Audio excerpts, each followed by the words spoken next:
অনেক সময় আমরা জীবনে অনেক মানুষকে এমন বলতে শুনে থাকি যে আমি অসফল হয়েছি কারণ আমার সময় ভালো যাচ্ছিল না। আমি এই জিনিসটা লাভ করতে চাইছিলাম কিন্তু করতে পারলাম না কারণ আমার সময়টা ভালো যাচ্ছিল না। আমি আমার জীবনে ওই মহান কাজটা করতে চাইছিলাম কিন্তু করতে পারলাম না। কেন? কারণ আমার সময়টা ভালো যাচ্ছিল না। কিন্তু যে মুহূর্তে ভালো সময় আমার জীবনে আসবে আমি সব কিছু প্রাপ্ত করব। এমন প্রায় প্রত্যেকেই বলেন। আসুন একটা কথা বোঝা যাক। একজন মালিকে দেখুন, সে প্রত্যেক দিন গাছের সেবা করে, তাকে জল দেয়, তার যত্ন আত্তি করে। কেন? প্রত্যেক দিন সেই গাছ ফল দেয় না। সঠিক সময় এলে তবেই সেই গাছ ফল দেয়, কিন্তু প্রত্যেক দিন মালি তার সেবা করে, তাকে যত্ন করে। শুধুমাত্র তখন করে না যখন সেই গাছ ফল দিতে সক্ষম। আর যদি মালি গাছের যত্ন প্রতিদিন না করে তাহলে হয়তো সেই গাছ ফল দিতেই পারবে না। এটাই হলো আমাদের জন্য একটা শিক্ষা। যখন সময় আমাদের জন্য অপেক্ষা করে না তখন আপনি সময়ের জন্য কেন অপেক্ষা করছেন? ভালো সময়ের জন্য অপেক্ষা করবেন না। ভালো এবং শুভ কর্ম দ্বারা ভালো সময়কে নিজের কাছে টেনে আনুন। নিরন্তর কর্ম করুন, পরিশ্রম করতে থাকুন। শুভ সময় আপনা থেকেই আপনার কাছে আসবে। আসুন আমার সাথে ভালোবেসে বলুন, রাধা রাধা। এই শুকনো পাতাটিকে দেখুন, নিষ্প্রাণ হয়ে পড়েছে। কোনো একটা সময় এই পাতাটি একটা গাছের ডালে ছিল। সেই গাছ ওর লালন পালন করত। যখন যখন বাতাস বইত এই পাতায় কম্পন দেখা দিত, মনকে প্রফুল্ল করে তুলত। কোনো একদিন এই পাতা গাছের ডাল থেকে ঝরে পড়ে গেল। নিঃসন্দেহে ও নিজের স্বাধীনতা পেল, কিন্তু আস্তে আস্তে শুকিয়ে গেল, নিষ্প্রাণ হয়ে গেল। দেখুন, আমি এই কথা বলছি না যে স্বাধীনতা অনুচিত, কখনোই না। কিন্তু যে কোনো পরিস্থিতিতে স্বাধীন হতে চাওয়া এটা নিশ্চিতরূপে অনুচিত। আমরা যদি আমাদের জীবনে পরিবারের গুরুত্ব ভেবে দেখি তাহলে এই পরিবারে যতই মতভেদ থাকুক না কেন, যতই মনোমালিন্য থাকুক না কেন, যতই বিবাদ থাকুক না কেন, এই সব মিটিয়ে নেওয়া অত্যন্ত প্রয়োজনীয়। সেই সবকিছু সমাপ্ত করা অত্যন্ত প্রয়োজনীয়। কখনো এই পরিবারকে ভাঙতে দেবেন না, কখনো এই পরিবার থেকে দূরে চলে যাবেন না। এই পরিবার হলো আমাদের জীবনের একটা অমূল্য সম্পদ, অমূল্য এক আশ্রয়, যা এই সংসারে হয়তো কোথাও আপনি পাবেন না। তাই একে আগলে রাখুন।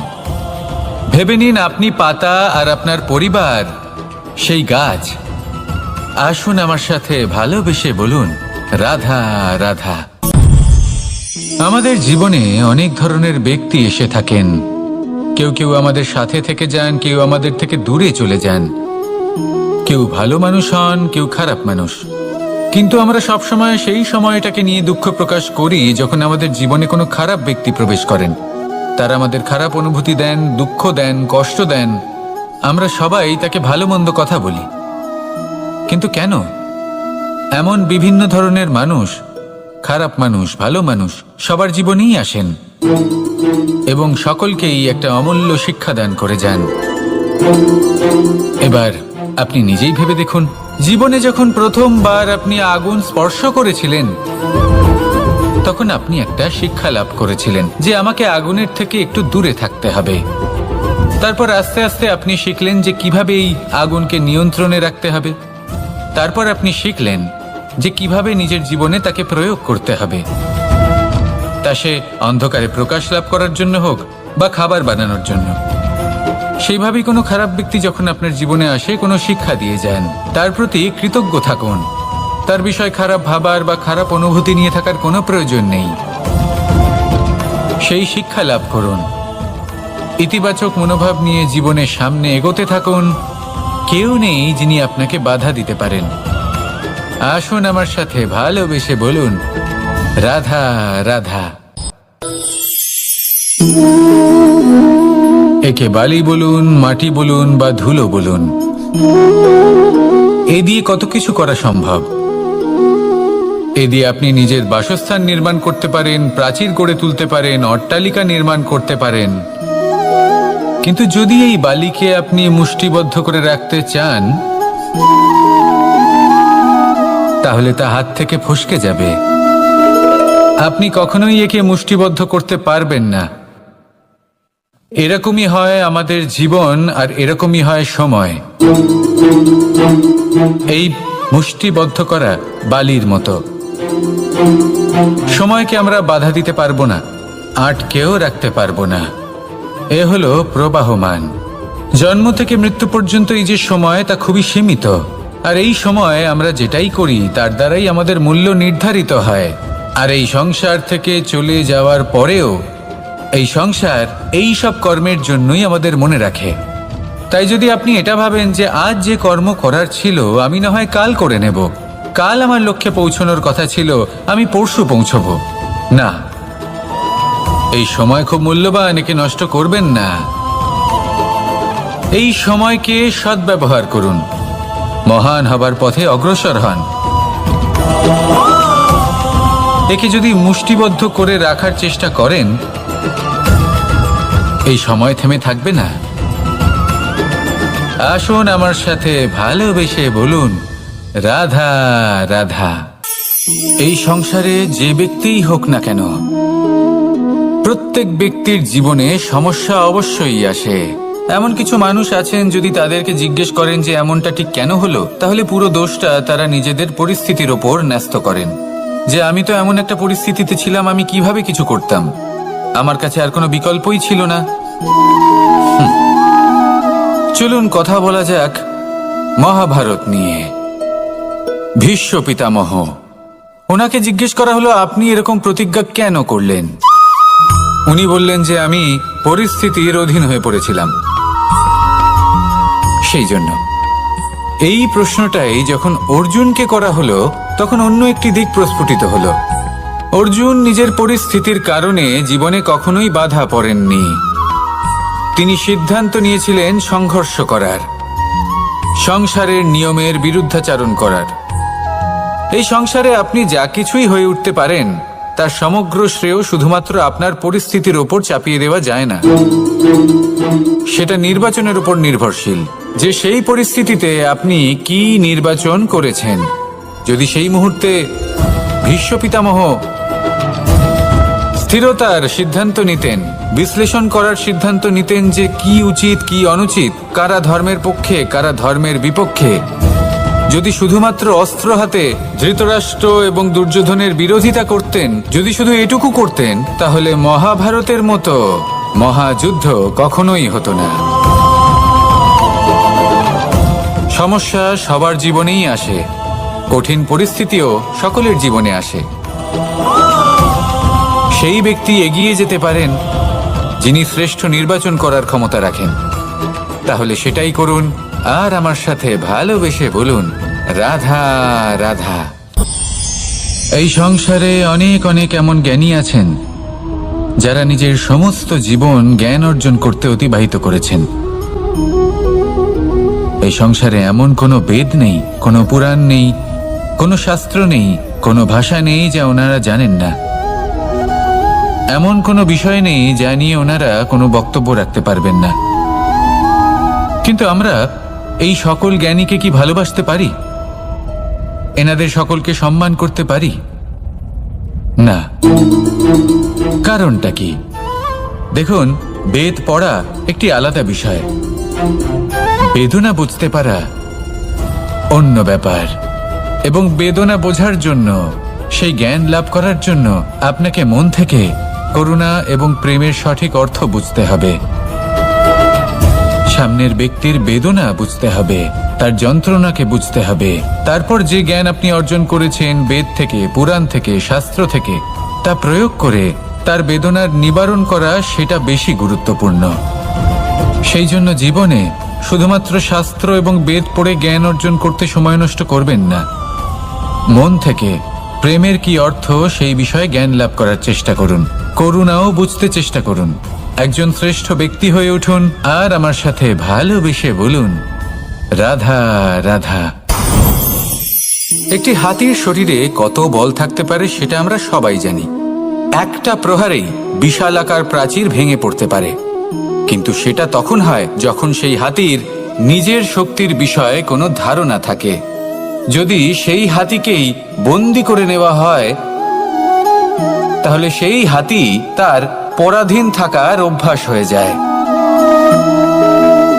এই পরনির্ভরশীলতা আমাদের শরীরকে নয়, আমাদের মনকে বন্দি করে ফেলে। আর তার পরিণাম হলো এটাই যে আমাদের নিজেদের ওপর নিয়ন্ত্রণ থাকেই না। যদি নিজের ওপর নিয়ন্ত্রণ না থাকে, তাহলে নিজেদের প্রকৃত শক্তির সাথে আমরা কিভাবে পরিচিত হব? সেই জন্য এই সংসারের সবথেকে বড় আনন্দ হলো স্বাধীনতা। এই স্বতন্ত্রতাকে আনুন নিজের বিবেচনায়, নিজের চিন্তাভাবনায়, নিজের জীবনে। কারোর কথায় প্রভাবিত হবেন না। নিজের বিবেকবোধ জাগ্রত করুন এবং এগোতে থাকুন। যখন এই বিবেচনা স্বতন্ত্র হবে, তাহলে এই মন জীবন স্বতন্ত্র হয়ে উঠবে, আর তখনই নিজের আসল শক্তি আপনার সামনে আসবে। আপনার সাহস, আপনার প্রতিভা আপনি জানতে পারবেন, তখনই জীবনে এগোতে পারবেন। তাহলে আসুন আর আমার সাথে ভালোবেসে বলুন, রাধা রাধা। রাধা কখনো কখনো আমার জন্য বড়ই সুগন্ধি আতর নিয়ে আসে, পারিজাত ফুলের মালা নিয়ে আসে আমার প্রসাধন করবে বলে, এবং আমার সব থেকে বেশি প্রিয় মাখন নিজে হাতে বানিয়ে আনে আমাকে নিজে হাতে খাইয়ে দেবে বলে, সবকিছু আমাকে প্রসন্ন করবে বলে। কিন্তু আপনি কখনো ভেবেছেন যে এই আতর কিভাবে বানানো হয়? সহস্র ফুলের পাপড়ি একসাথে পিষে নিতে হয়, তারপরে তার থেকে যে রস নিঃসৃত হয় সেই রস দ্বারাই আতর তৈরি হয়। অনেক সংখ্যক ফুলকে অসীম যন্ত্রণা ভোগ করতে হয়, তবে তারা আমার প্রসাধন সামগ্রী হয়ে উঠতে পারে। দুধ থেকে মাখন তৈরি করার জন্য কতটা পরিমাণ মন্থন সহ্য করতে হয় সেটা আপনি জানেন। ঠিক সেই রকমই হলো আমাদের জীবনও। বিপদও আসে, কঠিন পরিস্থিতিও আসে, এর সম্মুখীন হতে শিখুন। মনে রাখবেন, আপনি হলেন সেই দুধ যাকে মন্থন সহ্য করতে হবে মাখন হয়ে ওঠার জন্য। মনে রাখবেন, আপনি হলেন সেই ফুলের মতন যাদের পিষ্ট হতে হবে সুগন্ধি আতর হয়ে ওঠার জন্য, যাকেই সংসার পছন্দ করে। কখনো কখনো জীবনে আপনার সাথে খারাপ শুধুমাত্র এই কারণে ঘটে যাতে আপনার শ্রেষ্ঠ রূপ এই সংসারের সামনে আসতে পারে। শুধুমাত্র কঠিন পরিস্থিতি এবং বিপদকে একটা সুযোগ হিসেবে দেখার চেষ্টা করুন। আপনার জন্য এই সংসার বদলে যাবে, সংসারকে দেখার দৃষ্টিভঙ্গি পাল্টে যাবে, আপনার ভাগ্য পাল্টে যাবে, আর এই মন প্রসন্ন হয়ে বলবে, রাধা রাধা। জীবনে অনেক সময় আমরা এটা দেখে থাকি যে আগামী প্রজন্ম সেই কাজটি করে যেটা তার পূর্ববর্তী প্রজন্ম করে গেছেন। একটা উদাহরণ দিই। তাহলে দেখুন, একদিকে আছে মাতা পিতা যারা আজীবন সংঘর্ষ করেছেন ধন অর্জন করার জন্য। তারপর তারই সন্তান তার সাথে এই লড়াই করে তার থেকে সমস্ত সম্পত্তি ছিনিয়ে নিল। তারপরে যত সময় অতিবাহিত হয়, সেই সন্তানের সাথেও সেই একই ক্রিয়া ঘটতে থাকে। তার সন্তান তার সমস্ত সম্পত্তি ছিনিয়ে নেয়। তাহলে এমন কি সঞ্চয় করবেন যা পরবর্তী প্রজন্মকে দিয়ে যেতে পারেন সেই বিষয়ে ভাবুন। ভেবে দেখুন, এই যে ধন সঞ্চয় আপনি করছেন, এর আসলে লাভ কি? অবশ্যই আবশ্যক, কিন্তু এটাই কি শুধু সবথেকে গুরুত্বপূর্ণ বিষয়, যেখানে আপনি জানেন যে আপনি এই সম্পত্তি ভোগ করতে পারবেন না, কারণ এই সমস্ত সম্পত্তি আপনাকে পরবর্তী প্রজন্মের হাতে সঁপে দিতে হবে। তাহলে ধন সঞ্চয় করুন, কিন্তু এমন একটা সম্পত্তি কেন সঞ্চয় করা উচিত নয় যার উপভোগও আপনি করতে পারবেন, পরবর্তী প্রজন্মকেও দিয়ে যেতে পারবেন, আর মতভেদও হবে না। এমন সম্পত্তি আছে, আর এই সম্পত্তি হলো প্রেম। যদি আপনার মনে কোনো কিছু সঞ্চয় করার বাসনা জেগে ওঠে, তাহলে প্রেম সঞ্চয় করুন। সেটা পরবর্তী প্রজন্মও পাবে এবং সেই প্রজন্ম ভবিষ্যতে ভালোবাসা ছড়াতে থাকবে, আর তখন এই মন সুপ্রসন্ন হয়ে বলবে, রাধা রাধা। জ্যোতিষ একটা বিদ্যা, এ হলো একটা বিজ্ঞান যে নক্ষত্র দশায় আপনি জন্মগ্রহণ করেছেন, যে স্থানে আপনার জন্ম হয়েছে, এগুলো আপনার জীবনের দিশা স্থির করার ক্ষেত্রে গুরুত্বপূর্ণ ভূমিকা পালন করে। কিন্তু যে রাশিতে আপনি জন্ম নিয়েছেন আর আপনার যা নাম স্থির হয়েছে, সেটা আপনার ভবিষ্যৎ নির্ধারণ করবে তা আবশ্যক নয়। রা দিয়ে রাম এবং রা দিয়ে রাবণ, এই দুজনের রাশি সমান ছিল, কিন্তু একজন নিজের শক্তির দুর্ব্যবহার করলেন। স্বর্ণ লঙ্কার অধিপতি রাবণ, চতুর্দিকে বিজয়ী হওয়া সেই ব্যক্তি নিজের পতনের সম্মুখীন হলেন। শ্রীরাম রাবণকে বধ করলেন। শ্রীরাম, যিনি নিজের কর্ম দ্বারা, নিজের পরিশ্রম দ্বারা ঈশ্বর উপাধি লাভ করেছিলেন, 14 বছরের বনবাস ভোগ করলেন, আর যখন বিপদে পড়লেন তখনও নিজের রাজ্যের সাহায্য নিলেন না। বনের মধ্যে নিজে বানর এবং ভাল্লুকদের নিয়ে একটি সেনাবাহিনী গড়ে তুললেন এবং রাবণকে তার কুকর্মের শাস্তি দিলেন। তাই সর্বদা এটা মনে রাখবেন, আপনার খ্যাতি, আপনার ভবিষ্যৎ আপনার কর্ম নির্ধারণ করে, আপনার রাশি নয়। তাই সবসময় শ্রেষ্ঠ কর্ম করুন আর আমার সাথে ভালোবেসে বলুন, রাধা রাধা। আমাদের সকলের কাছে বৃক্ষ অত্যন্ত প্রিয়। আমরা সর্বদাই চাই এই বৃক্ষ যেন সবুজ থাকে, ফুলে ফলে ভরে থাকে, আমাদের ছায়া প্রদান করে, তা যেন সুস্থ থাকে, আমাদের ফল প্রদান করে। আর সেই জন্য আমরা প্রতিদিন সেই বৃক্ষকে জল প্রদান করি। কিন্তু কখনো ভেবে দেখেছেন যে জল তো আমরা বৃক্ষের গোড়ায় দিই, তারপরেও এই জল সেই বৃক্ষের প্রত্যেকটি পাতায় ঠিক পৌঁছে যায়? এটা কিভাবে সম্ভব? কিছুটা এরকমই হলো আমাদের কর্ম। যদি এই পৃথিবীতে থেকে শুদ্ধ মনে সৎকর্ম করেন, এই কর্ম সোজা ঈশ্বরের কাছে গিয়ে পৌঁছয়। যদি শ্রদ্ধা ভাব নিয়ে, সমর্পিত হয়ে, শুদ্ধ চিত্তে আপনি কাউকে সেবা করেন, তা সে মাতা পিতাই হোক, পরিবার হোক, গুরু হোক, পশুপক্ষী হোক বা সমাজ হোক, তাহলে সেটা সোজা ঈশ্বরের চরণে সমর্পিত হয়। সবসময় শুদ্ধ চিত্তে সমর্পিত হয়ে এবং মনে শ্রদ্ধা ভাব নিয়ে কর্ম করুন। ঈশ্বর নিজে থেকেই এর ফল আপনাকে প্রদান করবেন। আসুন আমার সাথে ভালোবেসে বলুন, রাধা রাধা। আশা এবং বিশ্বাস মানুষের জীবনের দুই অমূল্য স্তম্ভ। এটাই হলো ঢাল এবং এটাই হলো অস্ত্র। এটাই আমাদের রক্ষা করে এবং এটাই আমাদের জীবনের পথ প্রশস্ত করে। কিন্তু ছোট একটা সমস্যা আছে। এবার যদি আপনি বটবৃক্ষের থেকে এই আশা রাখেন যে এ আমাকে ফল দেবে, তাহলে সেই আশা ভঙ্গ হওয়াই স্বাভাবিক। আর যদি আপনি বিশ্বাস করেন যে খেজুর গাছ আপনাকে ছায়া প্রদান করবে, তাহলে সেই বিশ্বাসও অবশ্যই ভঙ্গ হবে। তাহলে কি করা উচিত? চোখ বন্ধ করে যে কাউকে বিশ্বাস করার আগে বা যে কারোর থেকে আশা রাখার আগে নির্বাচন করুন যে কার ওপর বিশ্বাস রাখতে চান, কার ওপর আশা রাখতে চান। তবে আমি তো বলবো যে বিশ্বাস করতে হলে নিজের ওপর করুন, যে এই সংসারে এমন কোনো কাজ নেই যা আপনি করতে পারেন না। আর শুধু কর্ম করতে থাকুন আর ভরসা রাখুন ঈশ্বরের ওপর, যে উনি আপনার কর্ম দেখবেন আর আপনাকে আপনার কর্মফল অবশ্যই দেবেন, আপনাকে সাফল্য দেবেন। যদি আপনার বিশ্বাস অটল হয়, নিরন্তর পরিশ্রম করেন, তাহলে ঈশ্বর কখনোই আপনার আশা ভঙ্গ হতে দেবেন না। আসুন আর আমার সাথে ভালোবেসে বলুন, রাধা রাধা। যখন মানুষের মৃত্যু হয়,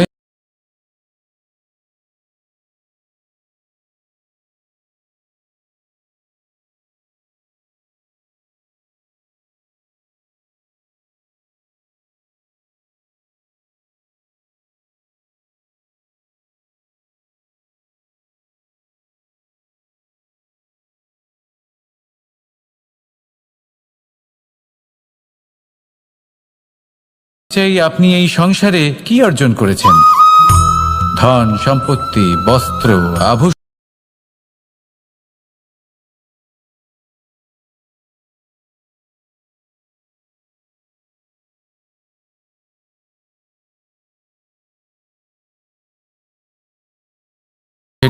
এই সংসার থেকে চলে যাওয়ার পরেও সংসারেই জীবিত থাকবে।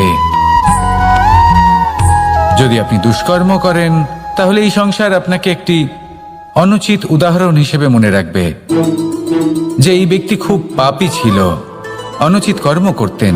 যে পথে তিনি চলেছেন সেই পথে কারোর চলা উচিত নয়।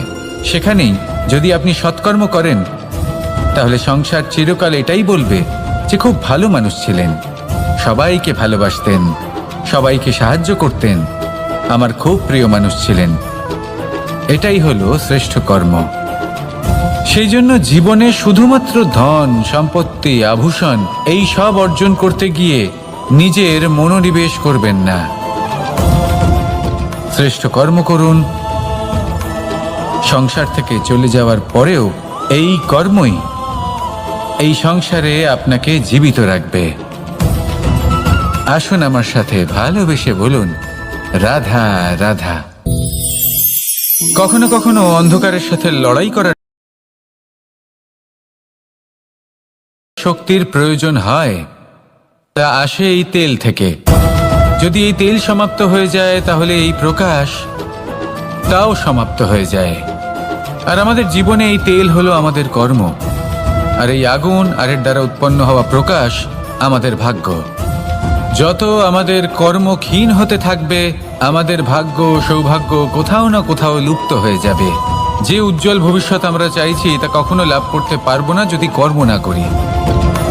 ঠিক যেমন তেল ছাড়া অগ্নি উৎপন্ন হয় না, তেমনি কর্ম ছাড়া সৌভাগ্য হয় না।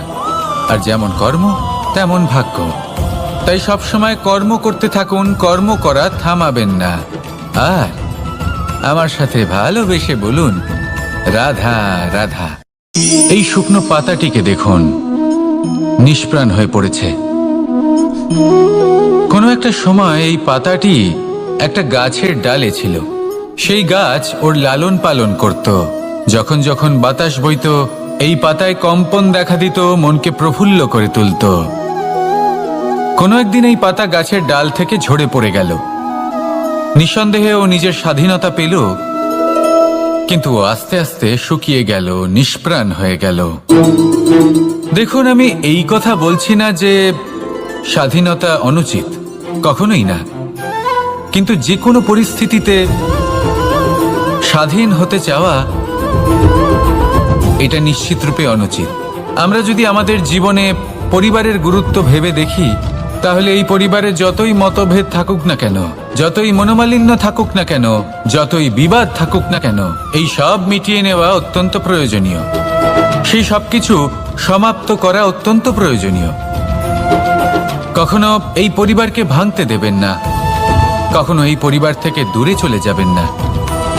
এই পরিবার হলো আমাদের জীবনের একটা অমূল্য সম্পদ, অমূল্য এক আশ্রয়, যা এই সংসারে হয়তো কোথাও আপনি পাবেন না।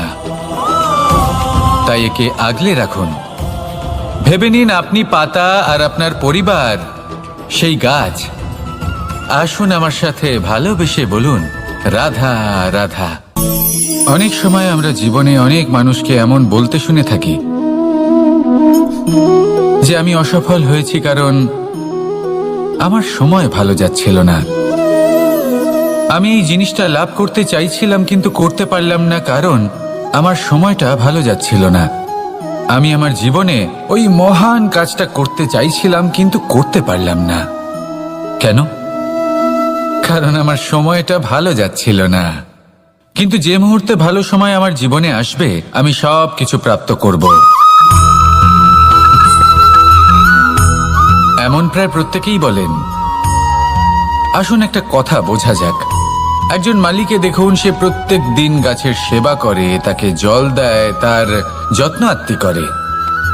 কেন? প্রত্যেক দিন সেই গাছ ফল দেয় না। সঠিক সময় এলে তবেই সেই গাছ ফল দেয়, কিন্তু প্রত্যেক দিন মালি তার সেবা করে, তাকে যত্ন করে। শুধুমাত্র তখন করে না যখন সেই গাছ ফল দিতে সক্ষম। আর যদি মালি গাছের যত্ন প্রতিদিন না করে তাহলে হয়তো সেই গাছ ফল দিতেই পারবে না। এটাই হলো আমাদের জন্য একটা শিক্ষা। যখন সময় আমাদের জন্য অপেক্ষা করে না তখন আপনি সময়ের জন্য কেন অপেক্ষা করছেন? ভালো সময়ের জন্য অপেক্ষা করবেন না। ভালো এবং শুভ কর্ম দ্বারা ভালো সময়কে নিজের কাছে টেনে আনুন, নিরন্তর কর্ম করুন, পরিশ্রম করতে থাকুন। শুভ সময় আপনা থেকেই আপনার কাছে আসবে। আসুন আমার সাথে ভালোবেসে বলুন, রাধা রাধা। একে বালি বলুন, মাটি বলুন বা ধুলো বলুন,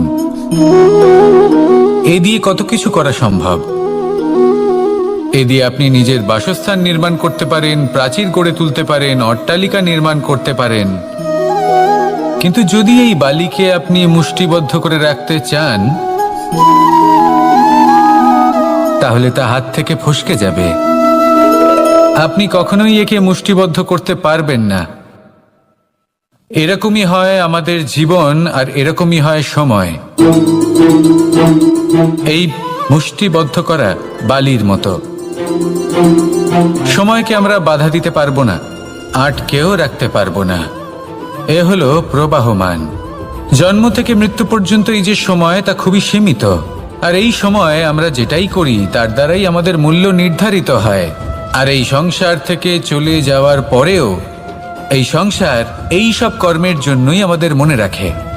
তাই যদি আপনি এটা ভাবেন যে আজ যে কর্ম করার ছিল আমি না হয় কাল করে নেব, কাল আমার লক্ষ্যে পৌঁছানোর কথা ছিল আমি পরশু পৌঁছব, না, এই সময় খুব মূল্যবান, একে নষ্ট করবেন না। এই সময়কে সদ্ব্যবহার করুন, মহান হবার পথে অগ্রসর হন। একে যদি মুষ্টিবদ্ধ করে রাখার চেষ্টা করেন, এই সময় থেমে থাকবে না। আসুন আমার সাথে ভালোবেসে বলুন, রাধা রাধা। আমাদের জীবনে অনেক ধরনের ব্যক্তি এসে থাকেন।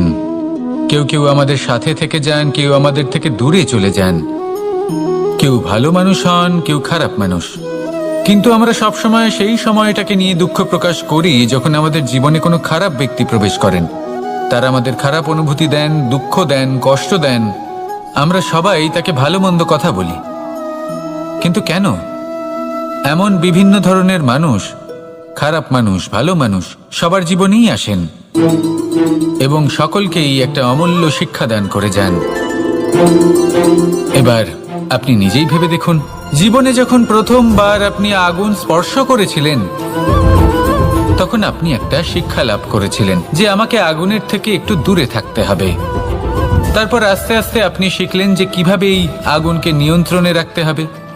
তারপর আপনি শিখলেন যে কিভাবে নিজের জীবনে তাকে প্রয়োগ করতে হবে, তা সে অন্ধকারে প্রকাশ লাভ করার জন্য হোক বা খাবার বানানোর জন্য।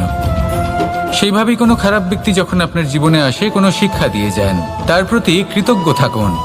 তার বিষয় খারাপ ভাবার বা খারাপ অনুভূতি নিয়ে থাকার কোনো প্রয়োজন নেই। সেই শিক্ষা লাভ করুন, ইতিবাচক মনোভাব নিয়ে জীবনের সামনে এগোতে থাকুন। কেউ নেই যিনি আপনাকে বাধা দিতে পারেন। আসুন আমার সাথে ভালোবেসে বলুন, রাধা রাধা।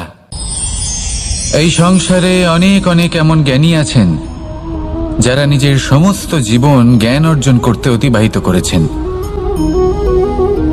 এই সংসারে এমন কোনো বেদ নেই, কোনো পুরাণ নেই, কোনো শাস্ত্র নেই, কোনো ভাষা নেই যা ওনারা জানেন না। এমন কোনো বিষয় নেই যা নিয়ে ওনারা কোনো বক্তব্য রাখতে পারবেন না। কিন্তু আমরা এই সকল জ্ঞানীকে কি ভালোবাসতে পারি? এনাদের সকলকে সম্মান করতে পারি না। কারণটা কি? দেখুন, বেদ পড়া একটি আলাদা বিষয়, বেদনা বুঝতে পারা অন্য ব্যাপার। এবং বেদনা বোঝার জন্য, সেই জ্ঞান লাভ করার জন্য আপনাকে মন থেকে করুণা এবং প্রেমের সঠিক অর্থ বুঝতে হবে। সামনের ব্যক্তির বেদনা বুঝতে হবে, তার যন্ত্রণাকে বুঝতে হবে। তারপর যে জ্ঞান আপনি অর্জন করেছেন বেদ থেকে, পুরাণ থেকে, শাস্ত্র থেকে, তা প্রয়োগ করে তার বেদনার নিবারণ করা, সেটা বেশি গুরুত্বপূর্ণ। সেই জন্য জীবনে শুধুমাত্র শাস্ত্র এবং বেদ পড়ে জ্ঞান অর্জন করতে সময় নষ্ট করবেন না। মন থেকে প্রেমের কি অর্থ সেই বিষয়ে জ্ঞান লাভ করার চেষ্টা করুন। করুণাও বুঝতে চেষ্টা করুন। একজন শ্রেষ্ঠ ব্যক্তি হয়ে উঠুন আর আমার সাথে ভালোবেসে বলুন, রাধা রাধা।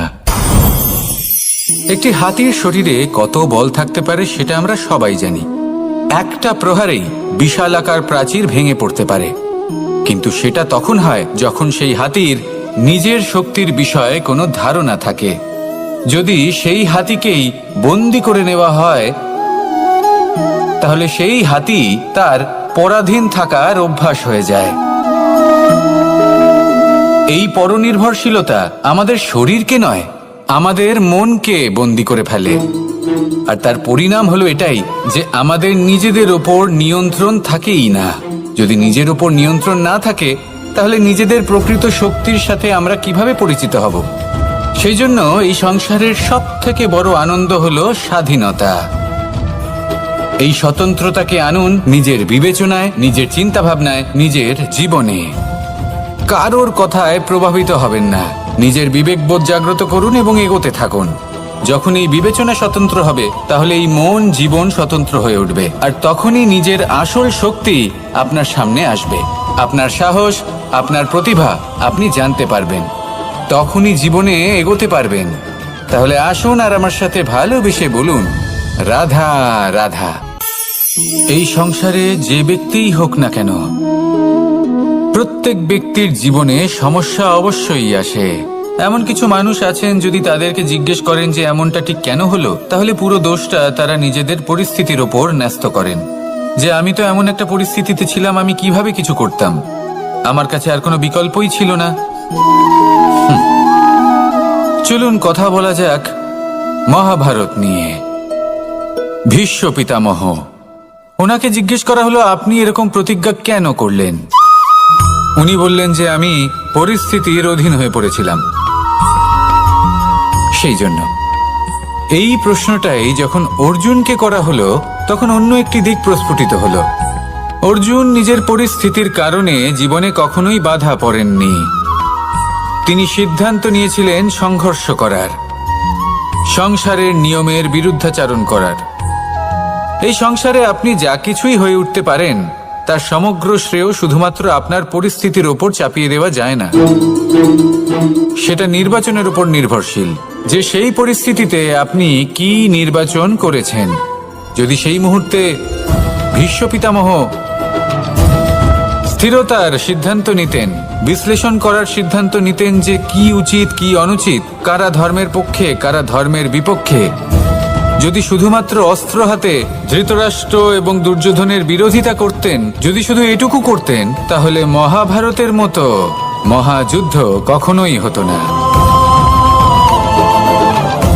সমস্যা সবার জীবনেই আসে, কঠিন পরিস্থিতিও সকলের জীবনে আসে।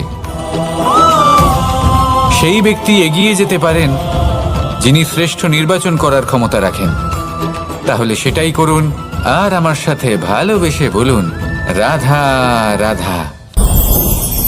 রাধা কখনো কখনো আমার জন্য বড়ই সুগন্ধি আতর নিয়ে আসে, পারিজাত ফুলের মালা নিয়ে আসে আমার প্রসাধন করবে বলে, এবং আমার সব থেকে বেশি প্রিয় মাখন নিজে হাতে বানিয়ে আনে আমাকে নিজে হাতে খাইয়ে দেবে।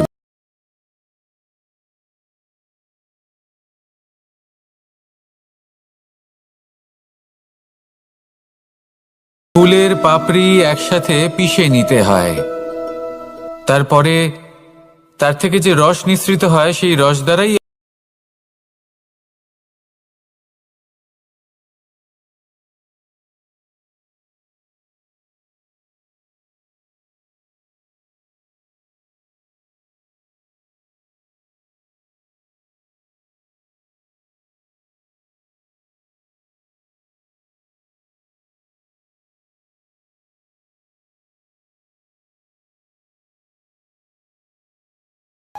মনে রাখবেন, আপনি হলেন সেই দুধ যাকে মন্থন সহ্য করতে হবে মাখন হয়ে ওঠার জন্য। মনে রাখবেন, আপনি হলেন সেই ফুলের মতন যাদের পিষ্ট হতে হবে সুগন্ধি আতর হয়ে ওঠার জন্য, যাকেই সংসার পছন্দ করে। কখনো কখনো জীবনে আপনার সাথে খারাপ শুধুমাত্র এই কারণে ঘটে যাতে আপনার শ্রেষ্ঠ রূপ এই সংসারের সামনে আসতে পারে। শুধুমাত্র কঠিন পরিস্থিতি এবং বিপদকে একটা সুযোগ হিসেবে দেখার চেষ্টা করুন। আপনার জন্য এই সংসার বদলে যাবে, সংসারকে দেখার দৃষ্টিভঙ্গি পাল্টে যাবে। আপনার ভাগ্য পাল্টে যাবে আর এই মন প্রসন্ন হয়ে বলবে রাধা রাধা।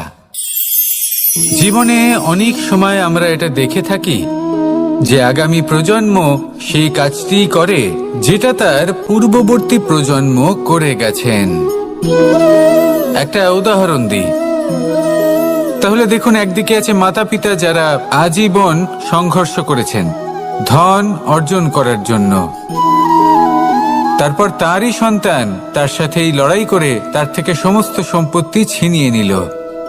তারপরে যত সময় অতিবাহিত হয় সেই সন্তানের সাথেও সেই একই ক্রিয়া ঘটতে থাকে, তার সন্তান তার সমস্ত সম্পত্তি ছিনিয়ে নেয়। তাহলে এমন কি সঞ্চয় করবেন যা পরবর্তী প্রজন্মকে দিয়ে যেতে পারেন সেই বিষয়ে ভাবুন। ভেবে দেখুন, এই যে ধন সঞ্চয় আপনি করছেন এর আসলে লাভ কি? অবশ্যই আবশ্যক, কিন্তু এটাই কি শুধু সবথেকে গুরুত্বপূর্ণ বিষয় যেখানে আপনি জানেন যে আপনি এই সম্পত্তি ভোগ করতে পারবেন না, কারণ এই সমস্ত সম্পত্তি আপনাকে পরবর্তী প্রজন্মের হাতে সঁপে দিতে হবে। তাহলে ধন সঞ্চয় করুন, কিন্তু এমন একটা সম্পত্তি কেন সঞ্চয় করা উচিত নয় যার উপভোগও আপনি করতে পারবেন, পরবর্তী প্রজন্মকেও দিয়ে যেতে পারবেন, আর মতভেদও হবে না। এমন সম্পত্তি আছে, আর এই সম্পত্তি হলো প্রেম। যদি আপনার মনে কোনো কিছু সঞ্চয় করার বাসনা জেগে ওঠে তাহলে প্রেম সঞ্চয় করুন। সেটা পরবর্তী প্রজন্মও পাবে এবং সেই প্রজন্ম ভবিষ্যতে ভালোবাসা ছড়াতে থাকবে, আর তখন এই মন সুপ্রসন্ন হয়ে বলবে রাধা রাধা। জ্যোতিষ একটা বিদ্যা, এ হলো একটা বিজ্ঞান। যে নক্ষত্র দশায় আপনি জন্মগ্রহণ করেছেন, যে স্থানে আপনার জন্ম হয়েছে, এগুলো আপনার জীবনের দিশা স্থির করার ক্ষেত্রে গুরুত্বপূর্ণ ভূমিকা পালন করে। কিন্তু যে রাশিতে আপনি জন্ম নিয়েছেন আর আপনার যা নাম স্থির হয়েছে সেটা আপনার ভবিষ্যৎ নির্ধারণ করবে তা আবশ্যক নয়। রা দিয়ে রাম এবং রা দিয়ে রাবণ, এই দুজনের রাশি সমান ছিল, কিন্তু একজন নিজের শক্তির দুর্ব্যবহার করলেন। স্বর্ণ লঙ্কার অধিপতি রাবণ, চতুর্দিকে বিজয়ী হওয়া সেই ব্যক্তি নিজের পতনের সম্মুখীন হলেন। শ্রীরাম রাবণকে বধ করলেন। শ্রীরাম, যিনি নিজের কর্ম দ্বারা, নিজের পরিশ্রম দ্বারা ঈশ্বর উপাধি লাভ করেছিলেন, 14 বছরের বনবাস ভোগ করলেন, আর যখন বিপদে পড়লেন তখনও নিজের রাজ্যের সাহায্য নিলেন না। বনের মধ্যে নিজে বানর এবং ভাল্লুকদের নিয়ে একটি সেনাবাহিনী গড়ে তুললেন এবং রাবণকে তার কুকর্মের শাস্তি দিলেন। তাই সর্বদা এটা মনে রাখবেন, আপনার খ্যাতি, আপনার ভবিষ্যৎ আপনার কর্ম নির্ধারণ করে, আপনার রাশি নয়। তাই সবসময় শ্রেষ্ঠ কর্ম করুন আর আমার সাথে ভালোবেসে বলুন রাধা রাধা। আমাদের সকলের কাছে বৃক্ষ অত্যন্ত প্রিয়। আমরা সর্বদাই চাই এই বৃক্ষ যেন সবুজ থাকে, ফুলে ফলে ভরে থাকে, আমাদের ছায়া প্রদান করে, তা যেন সুস্থ থাকে, আমাদের ফল প্রদান করে। আর সেই জন্য আমরা প্রতিদিন সেই বৃক্ষকে জল প্রদান করি। কিন্তু কখনো ভেবে দেখেছেন যে জল তো আমরা বৃক্ষের গোড়ায় দিই, তারপরেও এই জল সেই বৃক্ষের প্রত্যেকটি পাতায় ঠিক পৌঁছে যায়? এটা কিভাবে সম্ভব? কিছুটা এরকমই হলো আমাদের কর্ম। যদি এই পৃথিবীতে থেকে শুদ্ধ মনে সৎকর্ম করেন, এই কর্ম সোজা ঈশ্বরের কাছে গিয়ে পৌঁছয়। যদি শ্রদ্ধা ভাব নিয়ে সমর্পিত হয়ে শুদ্ধ চিত্তে আপনি কাউকে সেবা করেন, তা সে মাতা পিতাই হোক, পরিবার হোক, গুরু হোক, পশুপক্ষী হোক বা সমাজ হোক, তাহলে সেটা সোজা ঈশ্বরের চরণে সমর্পিত হয়। সবসময় শুদ্ধ চিত্তে সমর্পিত হয়ে এবং মনে শ্রদ্ধা ভাব নিয়ে কর্ম করুন। ঈশ্বর নিজে থেকেই এর ফল আপনাকে প্রদান করবেন। আসুন আমার সাথে ভালোবেসে বলুন